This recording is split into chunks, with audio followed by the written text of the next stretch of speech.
The United States stands by its commitment that we've made to these people, and includes other vulnerable Afghans, such as women leaders and journalists. In fact, working in close coordination with the management of the New York Times, the Washington Post, and the Wall Street Journal, we have successfully evacuated all 204 of their employees in Afghanistan on U.S. military aircraft earlier this week.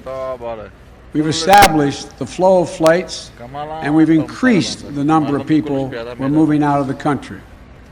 We paused flights in Kabul a few hours this morning to make sure we could process the arriving evacuees at their transit points. But our commander in Kabul has already given the order for outbound flights to resume. Even with the pause, we've moved out 5,700 evacuees yesterday, and we're working on a variety to verify that number of the Americans who are still in country as we work on this, because don't have the exact number of people who are Americans who are there, and those who may have come home to the United States. We want to get a strong number as to exactly how many people are there, how many American citizens, and where they are. Just yesterday, among the many Americans we evacuated, there were 169 Americans who we got over the wall into the airport using military assets. We're also facilitating flights for our allies and our partners, and working in close operational coordination with NATO on this evacuation. For example, we provided overwatch for the French convoy bringing hundreds of their people from the French embassy to the airport. These operations are going to continue over the coming days before we complete our drawdown. We're going to do everything that we can to provide safe evacuation for our Afghan allies, partners, and Afghans who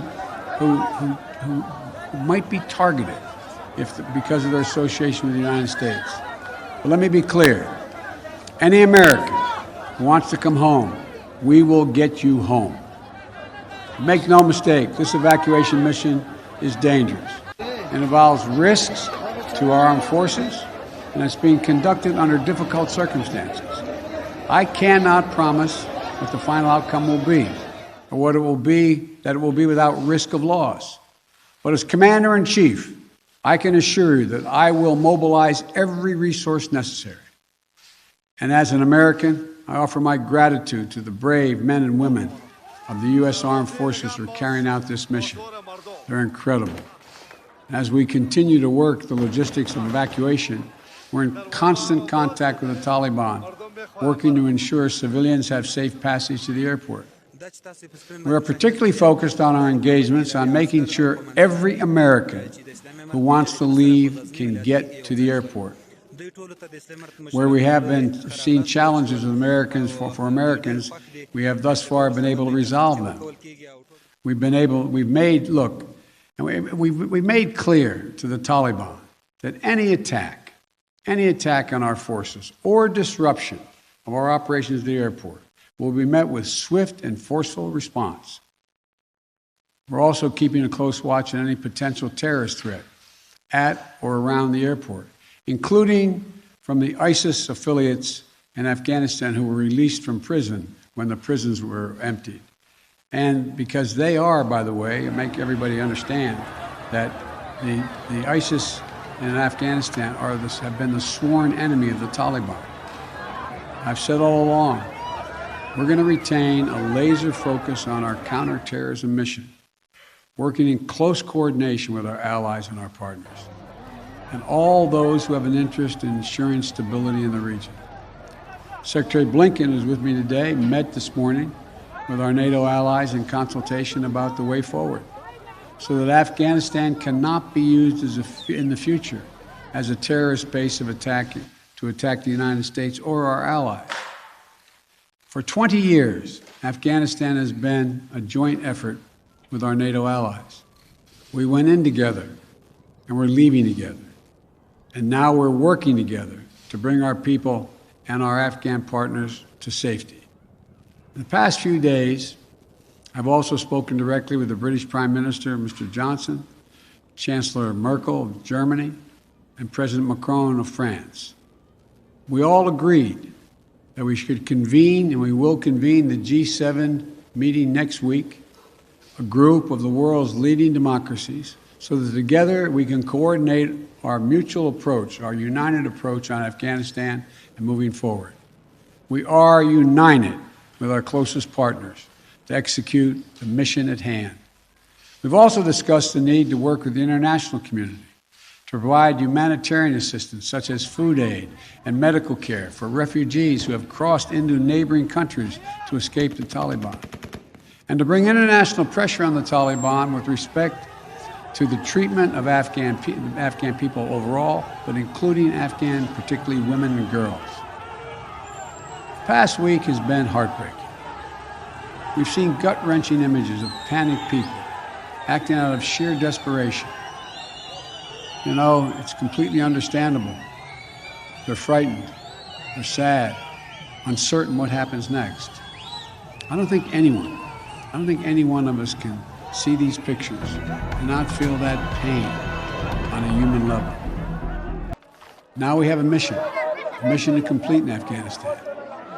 It's an incredibly difficult and dangerous operation for our military.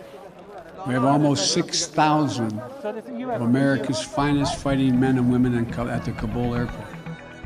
And we're putting their lives on the line, and they're doing it in a dangerous place to save other Americans, our Afghan allies, and citizens of our allies who went in with us. You know, I talk to our commanders on the ground there every single day, as I just did an hour or so ago. And I made it clear to them that we'll get them whatever they need to do the job. They're performing to the highest standard under extraordinarily difficult and dynamic circumstances. Our NATO allies are strongly standing with us, their troops keeping sentry alongside ours in Kabul, as is the case whenever I deploy our troops into harm's way. I take that responsibility seriously. I carry that burden every day, just as I did when I was vice president and my son was deployed to Iraq for a year. There'll be plenty of time to criticize and second guess when this operation is over. Now, I'm focused on getting this job done. I would ask every American to join me in praying for the women and men risking their lives on the ground in the service of our nation. As events evolve over the coming days, my team and I will continue to share the information and update the American people on exactly where things are. We'll use every resource necessary to carry out the mission at hand and bring to safety American citizens and our Afghan allies. This is our focus now. And when this is finished, we will complete our military withdrawal and finally bring to an end 20.